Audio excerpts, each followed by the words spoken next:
আসসালামু আলাইকুম বন্ধুরা, আশা করি তোরা সবাই ভালো আছো। জায়গাটি দেখে অবশ্যই চিনতে পারছো।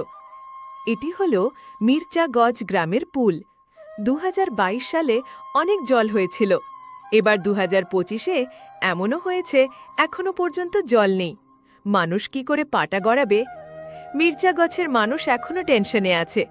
কেউ হইতে ভাবছে কিছু মানুষ রোয়াবা এবং ধান কি করে লাগানো হবে। আপেলের দোকানের সামনে অনেক মানুষ ভিড় জমাচ্ছে। জয়নুলের দোকানেও ভিড় জমাচ্ছে লটারির জন্যে। মোবারের কম্পিউটারের দোকানের সামনেও অনেক মানুষ সন্ধ্যার সময় ভিড় জমানো হয়। আবারও কিছু এখানে মানুষ পাটা গড়াচ্ছে। মির্চাগঞ্জ গ্রামে এই পুলটির মাঝখানে এত জল থাকত, এখন সব জল উধাও হয়ে গেছে। গোয়ালপাড়া গ্রামে সব বাড়িঘর বন্যায় ভাসে যাচ্ছিল। এখন গোয়ালপাড়া গ্রাম মরুভূমিতে দেখা দিয়েছে। মানুষের টেনশনে আর পানি বা জল হচ্ছে না। আগের মানুষগুলো কান্নাকাটি করত, এখনকার মানুষগুলো কিছুই বুঝবে না। গোয়ালপাড়া গ্রামে মানুষ পাটা কাটে, আবার পাটা গড়াবার মতন জল নেই।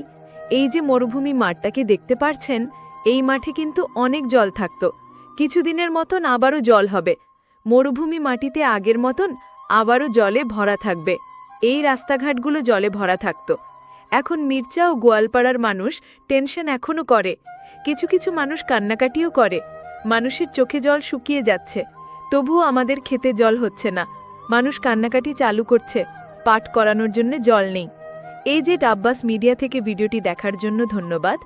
AZ Abbas media.